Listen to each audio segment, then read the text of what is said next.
Hello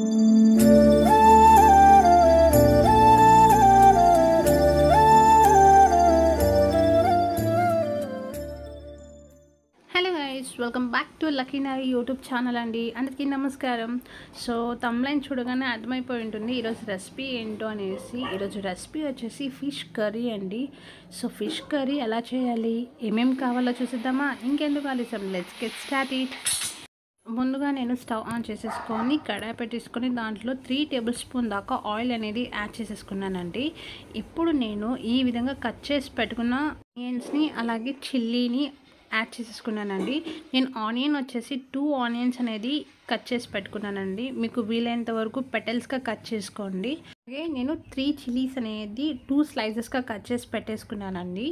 onions brown colour వచ్చేంత వరకు ఆయిల్లో ఫ్రై చేసేసుకుందామండి. చూసారు కదా, ఈ విధంగా బ్రౌన్ కలర్లో రావాలి ఆనియన్స్ అనేది. అలాగే నేను ఒక 3 టమాటోస్ని ప్యూరీ చేసి పెట్టేసుకున్నానండి. ఇప్పుడు ఆ ప్యూరీని కూడా యాడ్ చేసేసానండి. ఆ ప్యూరీ అంతా వాటర్ అంతా ఇంకిపోవాలి టమాటాలో అంతా.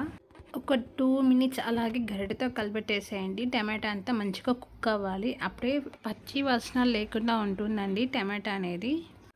చూసారు కదా, టమాటా మంచిగా కుక్ అయిపోయిందండి. ఇప్పుడు దాంట్లో 1/2 టేబుల్ స్పూన్ దాకా నేను పసుపు అనేది యాడ్ చేసేసుకున్నాను. అలాగే 1 టేబుల్ స్పూన్ సాల్ట్ యాడ్ చేసుకుంటున్నాను. 1 టేబుల్ స్పూన్ కారం అనేది యాడ్ చేసేసుకుంటున్నానండి. మీరు ఎంత కారం అయితే తింటారో దానికి తగినంత కారం మీరు యాడ్ చేసేసుకోండి. ఒకసారి గరిటెతో మంచిగా కలిపెట్టేసేద్దామండి. ఈ విధంగా మిక్స్ అయ్యేలాగా మంచిగా కలిపెట్టేసుకోవాలండి. ఆల్రెడీ మసాలా పేస్ట్ అనేది పట్టి పెట్టేసుకున్నానండి. సో మసాలాకు కావాల్సిన ఇంగ్రీడియంట్స్ వచ్చేసి జీలకర్ర, కొబ్బరి మంచిగా ప్యాన్ మీద రోస్ట్ చేసేసుకున్నానండి. ఆయిల్ లేకుండా రోస్ట్ చేసేసుకొని కొంచెం అల్లం పేస్ట్ కూడా వేసుకొని మిక్సీ పట్టేసుకోండి. ఇప్పుడు ఈ మసాలా అంతా మిక్స్ అయ్యేలాగా ఒకసారి గరిటెతో మంచిగా కలిపెట్టేసేయండి. ఇప్పుడు 2 నిమ్మకాయల సైజ్ అంత చింతపండుని నేను ప్యూరీ చేసి పెట్టేసుకున్నానండి ఈ విధంగా. సో తొక్కలు లేకుండా తీసి పెట్టేసుకున్నాను. అది మొత్తం ఇప్పుడు యాడ్ చేసేసుకుందాము గ్రేవీలోకి. ఒకసారి మంచిగా మిక్స్ అయ్యేలాగా గరిటెతో మొత్తం కలిపెట్టేసేద్దామండి. ఫిష్ కర్రీకి అనేది పులుపు ఉంటే టేస్ట్ చాలా బాగుంటుందండి. ఇప్పుడు నేను 1 గ్లాస్ వాటర్ అనేది యాడ్ చేసేసుకుంటున్నానండి. మీకు గ్రేవీ ఎంత కన్సిస్టెన్సీలో కావాలో అంత వాటర్ అనేది యాడ్ చేసేసుకోండి. నాకు గ్రేవీకి ఈ కన్సిస్టెన్సీ అనేది సరిపోతుందండి. ఒకసారి మంచిగా గరిటెతో కలిపెట్టేసి ఒక 5 మినిట్స్ అనేది మంచిగా ఆ గ్రేవీ అంతా తిక్కేలాగా ప్రిపేర్ అవుతుంది. మనం మూత పెట్టేసి ఒక 5 మినిట్స్ తర్వాత చూద్దాము గ్రేవీ ఎంత చిక్కబడిందో మీకు చూపిస్తాను, చూసేయండి. ఇప్పుడు ఓపెన్ చేసి చూపిస్తాను, చూడండి. గ్రేవీ అంతా మంచిగా చిక్కబడేసిందండి. ఇప్పుడు మనము ఆల్రెడీ మ్యాగ్నేట్ చేసి పెట్టుకున్న ఫిషెస్ అన్ని దాంట్లోకి యాడ్ చేసేసుకుందాము. మ్యాగ్నేట్ చేసుకోవడానికి వాడిన ఇంగ్రీడియంట్స్ వచ్చేసి ఉప్పు, కారం, పసుపు అండి. కొంచెం ధనియా మసాలా కూడా యాడ్ చేసేసాను.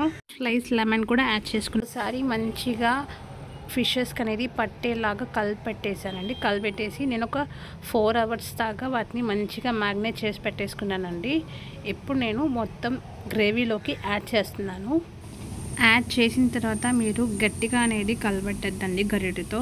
చిన్నగా నేను ఏ విధంగా చేస్తున్నానో ఆ విధంగా మీరు ముక్కలకి తగిలేలాగా జస్ట్ లోపలికి దిప్పేలాగా గరిటెతో అనేది కలిపెట్టండి.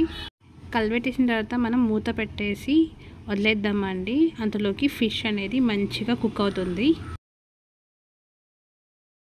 ఇప్పుడు ఒకసారి తీసి చూపిస్తాను, చూసేయండి. చూసారు కదా, ఆయిల్ అంతా పైకి తేలిందండి. ఇప్పుడు మనం దాని మీద కొంచెం కొత్తిమీర చల్లేసుకుంటే అయిపోతుంది. ఒకసారి గ్రేవీలోకి ఉప్పు, కారం పర్ఫెక్ట్గా సరిపోయిందో లేదో టేస్ట్ చేసుకోండి. పర్ఫెక్ట్గా సరిపోయిందండి. ఒకసారి మనం పీస్ని కూడా కట్ చేసి కొంచెం చూద్దాము, ఎందుకంటే పీస్ కూడా కరెక్ట్గా కుక్ అయిందా లేదా అనేది చూద్దాము. పీస్ కూడా పర్ఫెక్ట్గా కుక్ అయిందండి. ఇప్పుడు మనం కొత్తిమీర చల్లేసుకొని మూత పెట్టేసేద్దాము. ముందే పీసెస్ అనేది మంచిగా మ్యాగ్నేట్ చేసి పెట్టుకుంటే టేస్ట్ అనేది చాలా బాగా వస్తుందండి. ఒకసారి డెఫినెట్గా ఫిష్ కర్రీ చేసుకోవాలనుకుంటే ముందు ఒక 4 అవర్స్ 3 to 4 అవర్స్ దాకా మ్యాగ్నేట్ చేసి పెట్టేసుకోండి. ఒకసారి ఈ ఫిష్ కర్రీ మీరు కూడా ట్రై చేసి మీకు ఎలా వచ్చిందో నాకు కామెంట్లో చెప్తారా? ఇప్పుడు దాకా మన ఛానల్ని ఎవరైతే సబ్స్క్రైబ్ చేసుకోలేదో please do like, share and subscribe to my YouTube channel అండి. See you on next vlog. Bye.